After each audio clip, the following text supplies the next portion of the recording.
বিসমিল্লাহির রহমানির রহিম। প্রিয় দেশবাসী, আসসালামু আলাইকুম। গণতান্ত্রিক উত্তরণের এক ঐতিহাসিক সন্ধিক্ষণে উপনীত বাংলাদেশ। দেশের সংবিধানের ৭ম অনুচ্ছেদে বলা হয়েছে, প্রজাতন্ত্রের সকল ক্ষমতার মালিক জনগণ। কিন্তু পতিত, পরাজিত, বিতাড়িত ফ্যাসিস্ট চক্র জনগণের কাছ থেকে রাষ্ট্রের মালিকানা কেড়ে নিয়েছিল জনগণের সকল গণতান্ত্রিক রাজনৈতিক অধিকার। অবশেষে দীর্ঘ আন্দোলন সংগ্রামের ধারাবাহিকতায় হাজারো প্রাণের বিনিময়ে জনগণের কাছে রাষ্ট্রের মালিকানা ফিরিয়ে দেওয়ার এক মাহেন্দ্রক্ষণ আমাদের সামনে উপস্থিত। আগামী 12ই ফেব্রুয়ারি অনুষ্ঠিত হতে যাচ্ছে গণতান্ত্রিকামী জনগণের বহুল আকাঙ্ক্ষিত জাতীয় নির্বাচন। প্রিয় দেশবাসী, রাষ্ট্র, রাজনীতি এবং সরকারে জনগণের অধিকার প্রতিষ্ঠার এই শুভ সময় মহান আল্লাহর দরবারে শুকরিয়া আদায় করে আমি আপনাদের সামনে কয়েকটি কথা বলতে চাই। গণতান্ত্রিকামী জনগণের সামনে এমন একটি শুভ সময় হঠাৎ করেই আসেনি। এর জন্য বাংলাদেশ জাতীয়তাবাদী দল বিএনপি সহ গণতন্ত্রের পক্ষের সকল রাজনৈতিক দল এবং গণতান্ত্রিকামী জনগণকে দীর্ঘ ১.৫ দশকেরও বেশি সময় ধরে আন্দোলন সংগ্রাম করতে হয়েছে। ফ্যাসিবাদ বিরোধী এই ধারাবাহিক আন্দোলনে হাজার হাজার মানুষকে গুম, খুন, অপহরণ করা হয়েছিল। আয়নাঘর নামক এক বর্বর বন্দিখানা যেন হয়ে উঠেছিল জ্যান্ত মানুষের কবরস্থান। শুধুমাত্র ২০২৪ সালে ছাত্র জনতার ঐতিহাসিক গণ অভ্যুত্থানে ১৪ শতাধিক মানুষকে হত্যা করা হয়েছে। আহত হয়েছেন কমপক্ষে ৩০,০০০ মানুষ। বাংলাদেশের জন্মযুদ্ধ থেকে আজ পর্যন্ত দেশে গণতন্ত্র এবং মানুষের অধিকার প্রতিষ্ঠার জন্য বিভিন্ন সময় যারা শহীদ হয়েছেন তাদের মাগফিরাত কামনা করছি। যারা আহত হয়েছেন তাদের প্রতি জানাই গভীর সহানুভূতি এবং সহমর্মিতা। হতাহতদের শোক সন্তপ্ত পরিবারের প্রতি জানাই গভীর সমবেদনা। প্রিয় দেশবাসী, ১৯৭১ সালের স্বাধীনতা অর্জনের যুদ্ধ, ১৯৭৫ সালের ৭ই নভেম্বরের আধিপত্যবাদ ও তাবেদার অপশক্তি বিরোধী বাংলাদেশ, ৯০-এর স্বৈরাচার বিরোধী আন্দোলন, শাপলা চত্বরের গণহত্যা কিংবা সর্বশেষ ২০২৪ সালের স্বাধীনতা রক্ষার যুদ্ধ, ইতিহাসের এমন প্রতিটি বাঁকে হাজারো লক্ষ মানুষ অকাতরে জীবন দিয়েছেন। একটি প্রাণের সমাপ্তির মধ্যে দিয়ে একটি পরিবারের স্বপ্ন ও সম্ভাবনা, আশা, আকাঙ্ক্ষারও মৃত্যু ঘটে। এই মানুষগুলো কেন এমন অকাতরে জীবন দিয়েছিলেন? কি ছিল তাদের চাওয়া? কোনো কিছু দিয়েই মৃত্যুর প্রতিদান হয় না। তাহলে কি এত প্রাণের বিসর্জন বৃথা হয়ে যাবে? না, অবশ্যই বৃথা যেতে দিতে পারি না। আমরা যারা এখনো আল্লাহর রহমতে বেঁচে আছি, আমাদের উচিত সকল শহীদদের আকাঙ্ক্ষিত বাংলাদেশ প্রতিষ্ঠা করা। একটি ন্যায়ভিত্তিক, মানবিক, নিরাপদ, গণতান্ত্রিক বাংলাদেশ প্রতিষ্ঠার মাধ্যমে আমরা দেশ এবং জনগণের জন্য উৎসর্গকৃত সকল প্রাণের প্রতিদান দেবার চেষ্টা করতে পারি। প্রিয় দেশবাসী, বাংলাদেশ প্রায় ২০ কোটি মানুষের জনবহুল দেশ। দেশের মোট জনশক্তির অর্ধেকের বেশি নারী। জনসংখ্যার ৪ কোটির বেশি তারুণ্য, ৫ কোটির বেশি শিশু, ৪০ লাখের বেশি প্রতিবন্ধী মানুষ, কোটি কোটি শ্রমিক, কৃষক। এই সকল শ্রেণী পেশার মানুষের আকাঙ্ক্ষা বাস্তবায়ন করতে ব্যর্থ হলে শেষ পর্যন্ত খোদ রাষ্ট্রযন্ত্রই দুর্বল হয়ে পড়বে। নাগরিকদের দুর্বল রেখে রাষ্ট্র কখনোই শক্তিশালী হয়ে উঠতে পারে না। জনগণের রাজনৈতিক এবং অর্থনৈতিক ক্ষমতা নিশ্চিত করা না গেলে দেশে ডেমোক্রেসি, ডেভেলপমেন্ট কিংবা ডিসেন্ট্রালাইজেশন কোনো কিছুরই টেকসই হবে না। আমি মনে করি জনগণের রাজনৈতিক ক্ষমতায়নের পূর্ব শর্ত নাগরিকদের সরাসরি ভোটের অধিকার প্রয়োগের মাধ্যমে স্থানীয় পরিষদের মেম্বার থেকে শুরু করে জাতীয় সংসদ সদস্য পর্যন্ত প্রতিনিধি নির্বাচনের ক্ষমতা অর্জন, প্রতিটি নাগরিকের হারানো রাজনৈতিক ক্ষমতা পুনরুদ্ধারের জন্য আগামী 12ই ফেব্রুয়ারি নির্বাচন একটি বড় সুযোগ।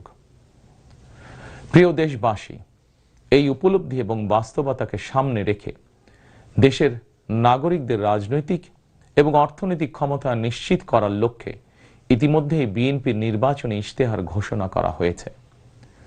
প্রতিটি সেক্টর এবং প্রতিটি শ্রেণী পেশার মানুষকে লক্ষ্য করে একটি স্বনির্ভর বাংলাদেশ বিনির্মাণের জন্য আমরা আমাদের পরিকল্পনা সাজিয়েছি। বর্তমান প্রজন্মের সামাজিক, অর্থনৈতিক, রাজনৈতিক অধিকার পুনর্বহাল এবং ভবিষ্যৎ প্রজন্মের জন্য একটি নিরাপদ মানবিক বাংলাদেশ প্রতিষ্ঠার লক্ষ্য নিয়েই চূড়ান্ত করা হয়েছে বিএনপির সকল পরিকল্পনা।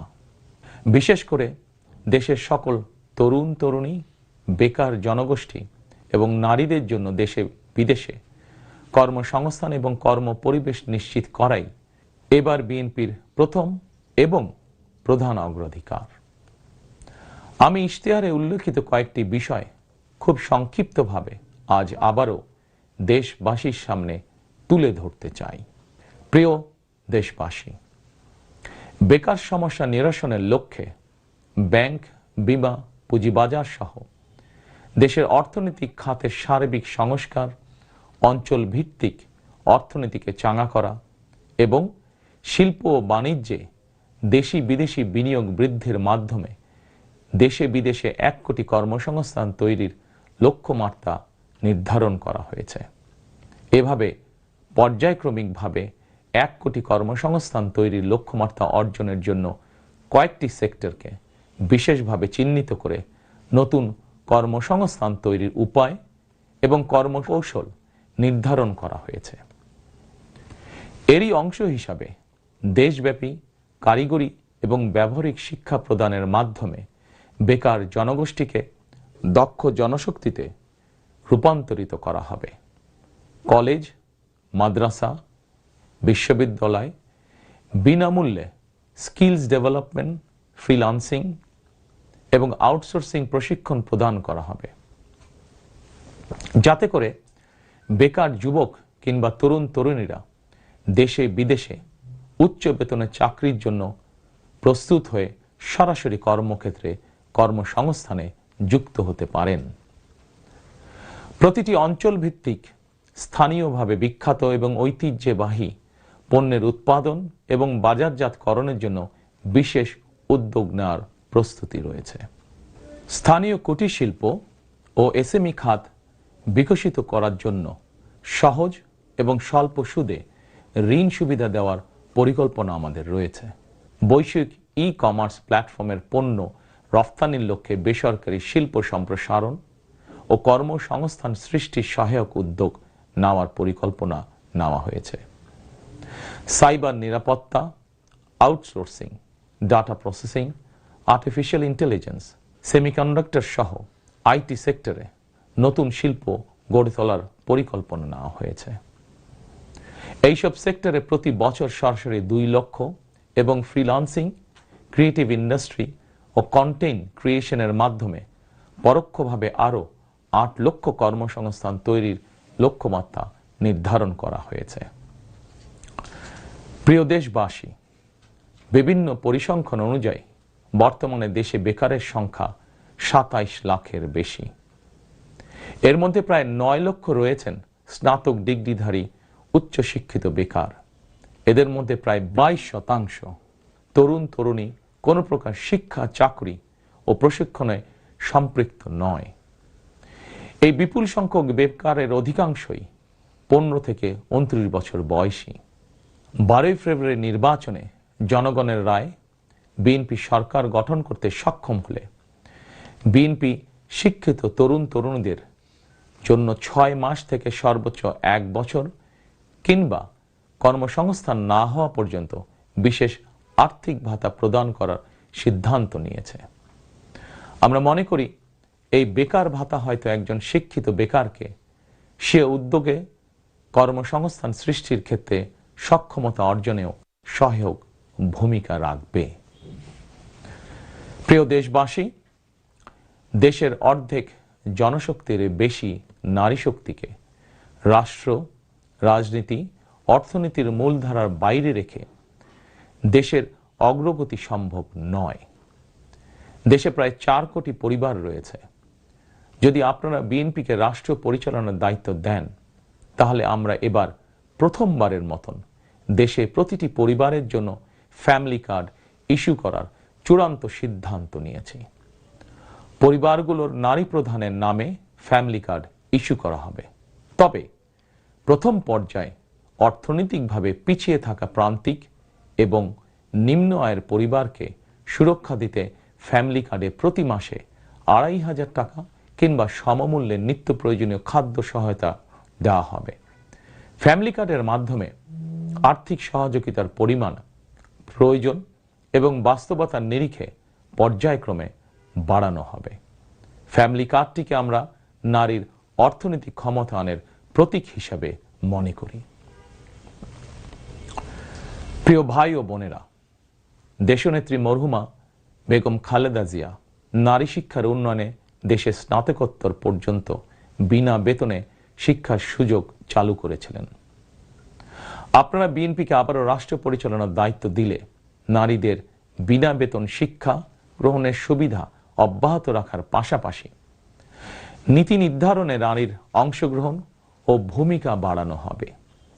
নারী উদ্যোক্তাদের আর্থিক ও দক্ষতা উন্নয়নে বিশেষ সহায়তা প্রদানের পাশাপাশি আনুষ্ঠানিক খাতে নারী কর্মসংস্থান বৃদ্ধি করার পরিকল্পনা আমাদের রয়েছে। উপজেলা পর্যায়ে বিশেষায়িত নারী কল্যাণ কেন্দ্র প্রতিষ্ঠা করার পরিকল্পনা আমাদের রয়েছে।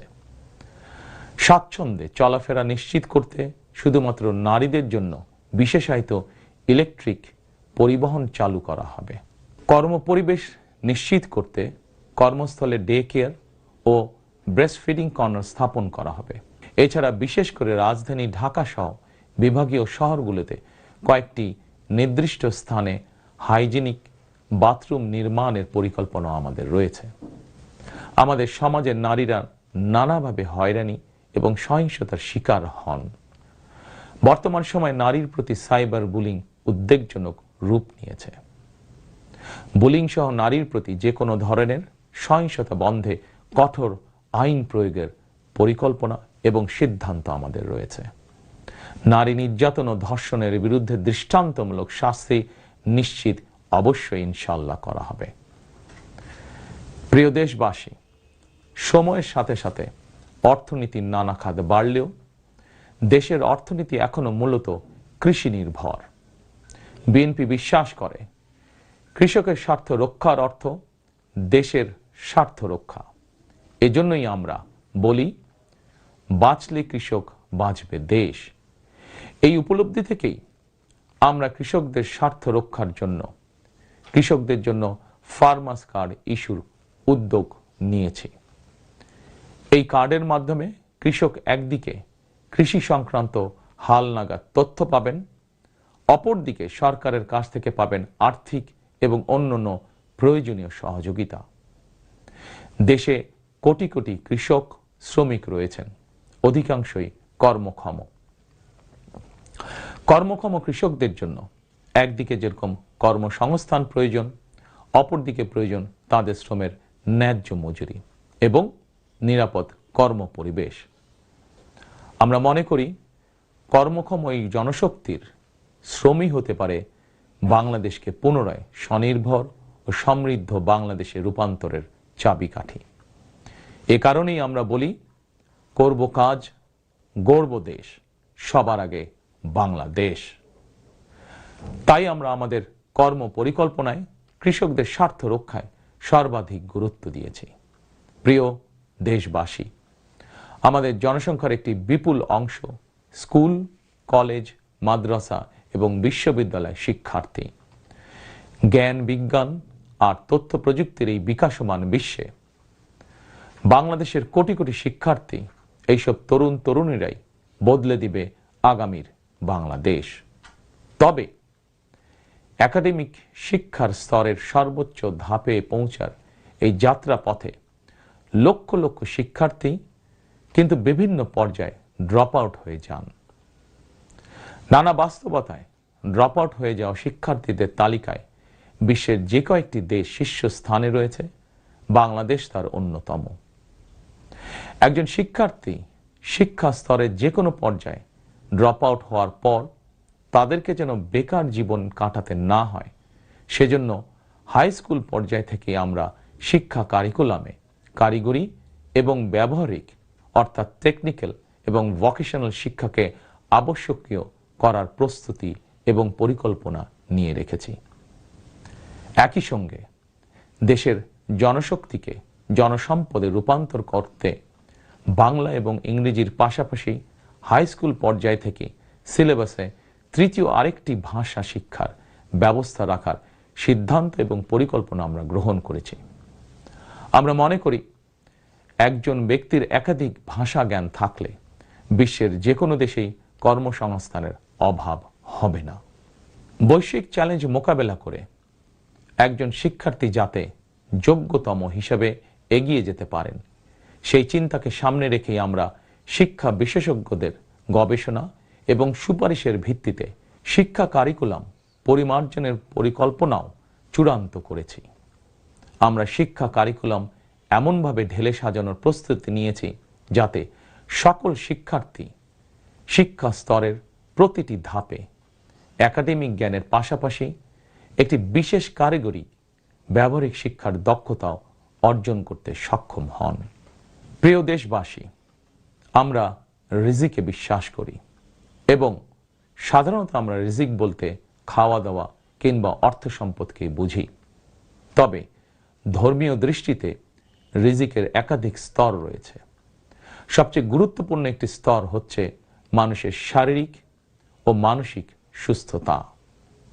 শারীরিক ও মানসিক সুস্থতার জন্য আমরা জনগণের স্বাস্থ্য সেবা নিশ্চিত করার কার্যকর উদ্যোগ এবং পরিকল্পনা গ্রহণ করেছি।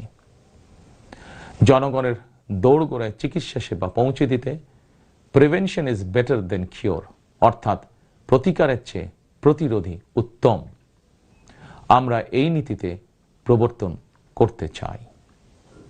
এই লক্ষ্যে আমরা প্রাথমিক স্বাস্থ্য ও চিকিৎসা কোর্স সম্পন্ন করিয়ে সারা দেশে 1 লক্ষ হেলথ কেয়ার নিয়োগ দেওয়ার পরিকল্পনা গ্রহণ করেছি।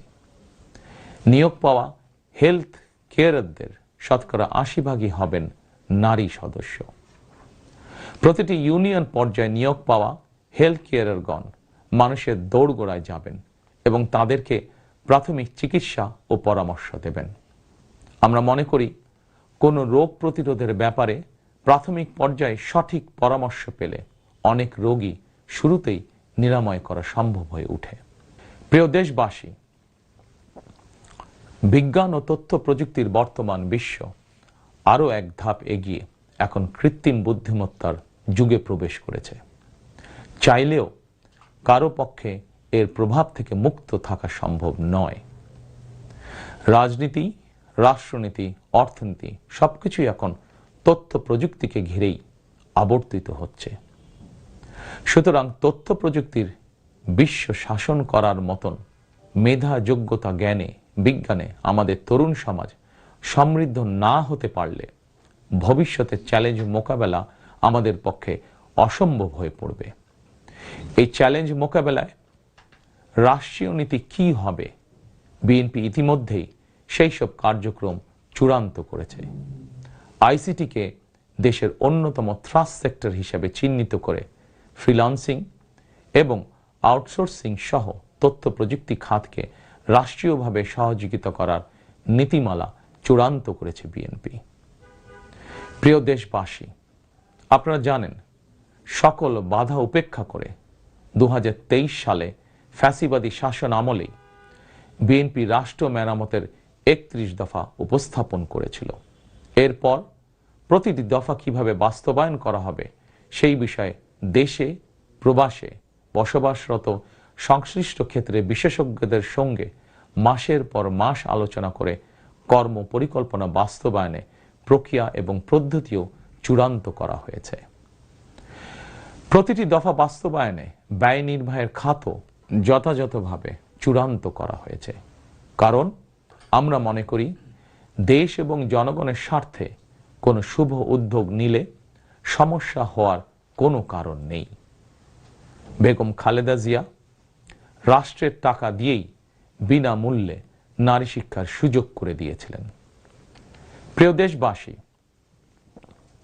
আপনারা জানেন ফ্যাসিবাদের শাসন আমলে প্রতি বছর দেশ থেকে $16 বিলিয়ন পাচার করে দেওয়া হতো।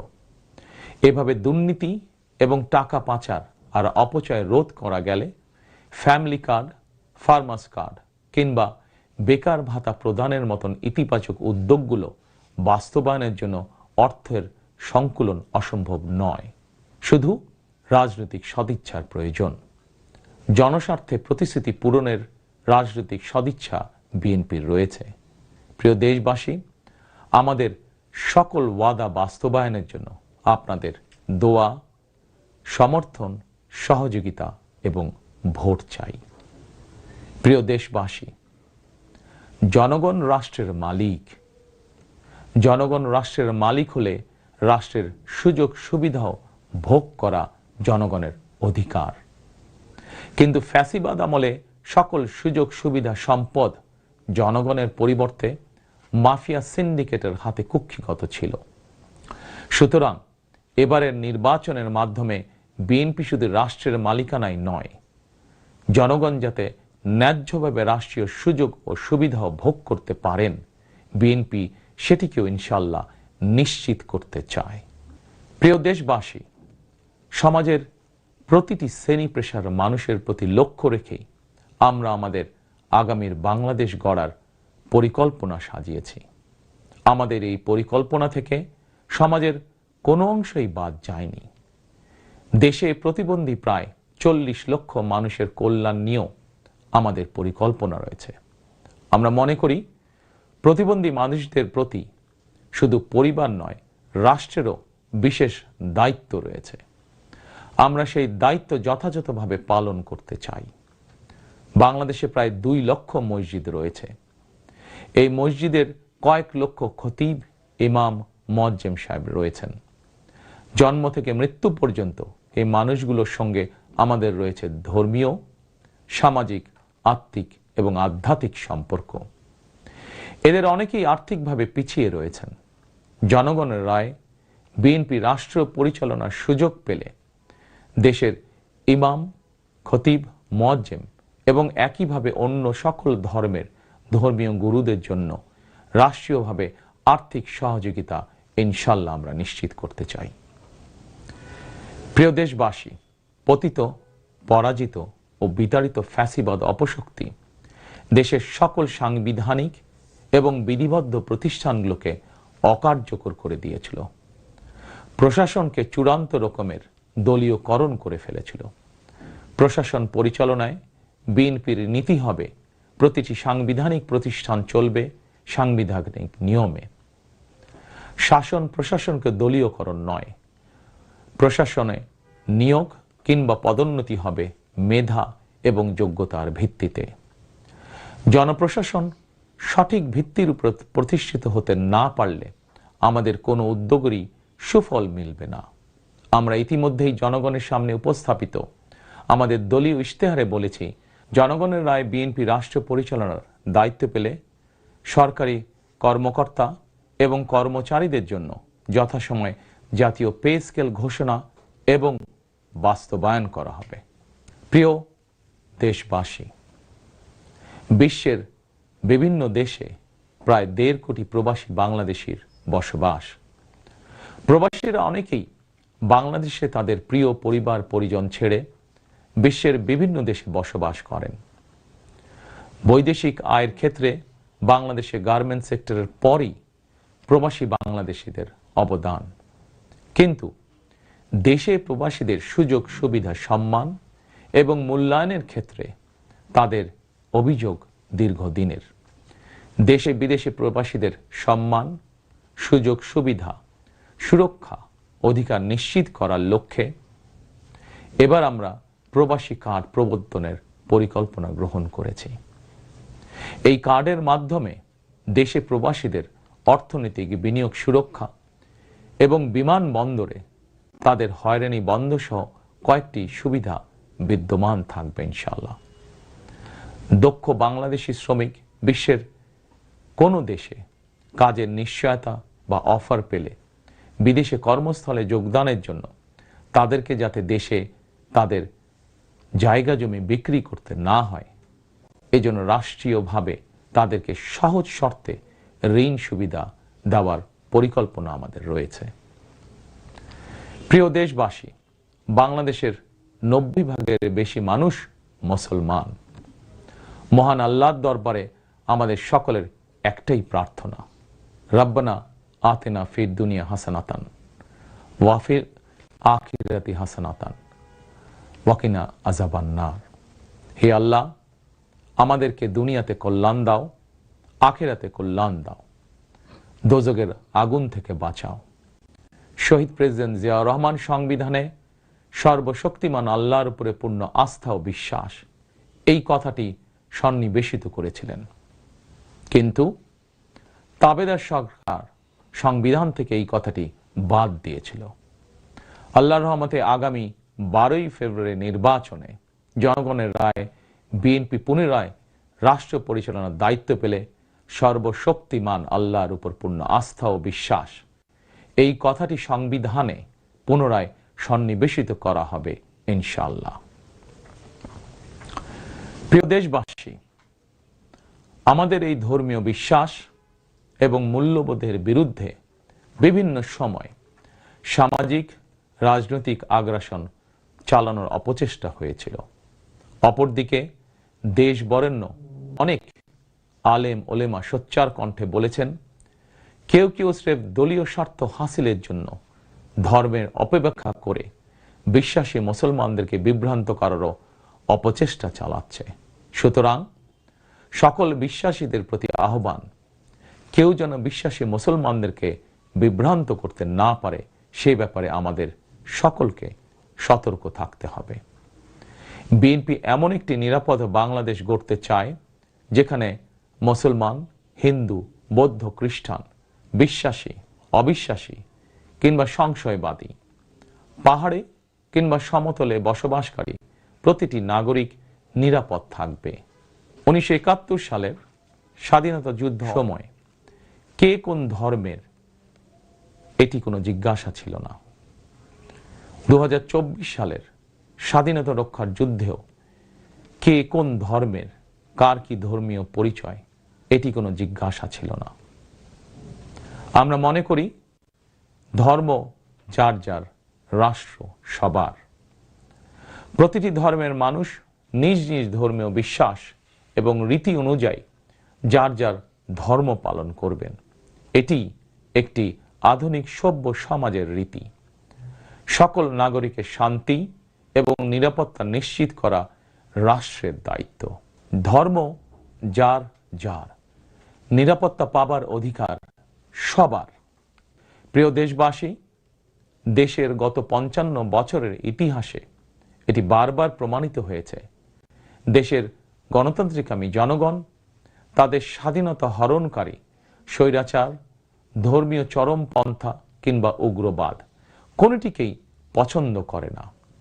নিজ নিজ ধর্মীয় বিশ্বাস এবং সংস্কৃতি বজায় রেখেই যাতে আমরা সকলে মিলেমিশে একটি নিরাপদ বাংলাদেশ গড়তে পারি, এ লক্ষ্যেই স্বাধীনতার ঘোষকের যুগান্তকারী রাজনৈতিক দর্শন ছিল বাংলাদেশী জাতীয়তাবাদ। দল, মত, ধর্ম, বর্ণ নির্বিশেষে এই বাংলাদেশ আমাদের সবার, আমরা সবাই বাংলাদেশী। প্রিয় দেশবাসী, দেশের জনগণের সমর্থনে বিএনপি অতীতে বহুবার রাষ্ট্র পরিচালনার সুযোগ পেয়েছে। স্বাধীনতার ঘোষক জিয়াউর রহমান রাষ্ট্র পরিচালনার দায়িত্ব পেয়ে দেশকে স্বনির্ভর বাংলাদেশ হিসাবে গড়ে তুলেছিলেন। বাংলাদেশের স্বার্থের পক্ষে থাকার কারণেই তাকে শাহাদাত বরণ করতে হয়েছে। আমার মা মরহুমা বেগম খালেদা জিয়া, যাকে বাংলাদেশের জনগণ অর্থাৎ আপনারাই দেশনেত্রী উপাধি দিয়েছিলেন, তিনি কখনোই আপনাদের সম্মানের অমর্যাদা করেননি। জীবনের শেষ বয়সে এসেও তিনি জেল জুলুম বরণ করেছেন, কিন্তু বাংলাদেশের স্বার্থের সঙ্গে আপোষ করেননি। সন্তান হিসাবে আমি জানি তার কাছে অনেক প্রস্তাব এসেছিল। তিনি চাইলেই সেই প্রস্তাব গ্রহণ করে জেল জুলুম এড়িয়ে বিদেশে চলে যেতে পারতেন, কিন্তু তার হৃদয় জুড়ে ছিল বাংলাদেশ। দেশের স্বাধীনতা প্রিয় গণতান্ত্রিক আমি জনগণের বিশ্বাস ছিল খালেদা জিয়া জালিমের কারাগারে থাকলেও তিনি তাবেদার অপশক্তির ভয়ের কারণ। খালেদা জিয়াও জনগণের বিশ্বাস এবং ভালোবাসার মর্যাদা দিয়েছিলেন। তিনি দেশেই থেকেছিলেন শেষ দিন পর্যন্ত। প্রিয় দেশবাসী, ফ্যাসিবাদ মুক্ত বাংলাদেশে আপসীন নেত্রী বেগম খালেদা জিয়া দেশে পুনরায় গণতন্ত্রকে প্রাতিষ্ঠানিক রূপ দিতে চেয়েছিলেন, জনগণের অধিকার প্রতিষ্ঠা করতে চেয়েছিলেন। দেশের স্বাধীনতা প্রিয় গণতান্ত্রিকামী জনগণের সামনে খালেদা জিয়ার আকাঙ্ক্ষা পূরণের সেই সময় উপস্থিত। আগামী 12ই ফেব্রুয়ারি রাষ্ট্র ও সরকারের জনগণের অধিকার প্রতিষ্ঠার দিন। দেশনেত্রী খালেদা জিয়া জনগণের চূড়ান্ত বিজয়ের দিকে যেতে পারেননি।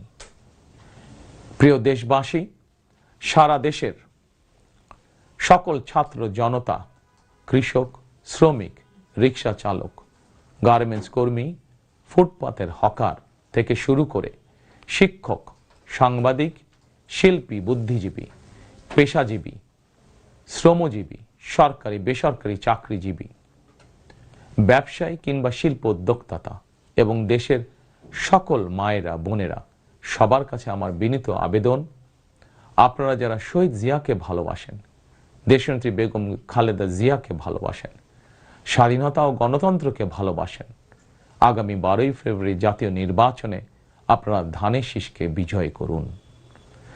ধানের শীষের বিজয়ের অর্থ বাংলাদেশের বিজয়। ধানের শীষের বিজয়ের অর্থ স্বাধীন, সার্বভৌম, তাবেদার মুক্ত বাংলাদেশ।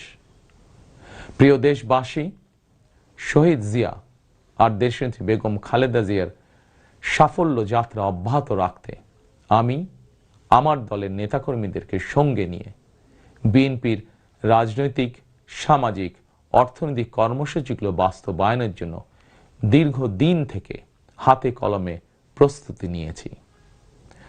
2001 সালে যখন আপনাদের সমর্থনে বিএনপি রাষ্ট্র পরিচালনার দায়িত্ব পালন করেছিল, আমি তখন সরকারের অংশ হইনি। তবে বিএনপির একজন কর্মী হিসাবে সারা দেশে প্রতিটি জেলা, উপজেলা, গ্রাম, নগর, বন্দরে ঘুরেছি।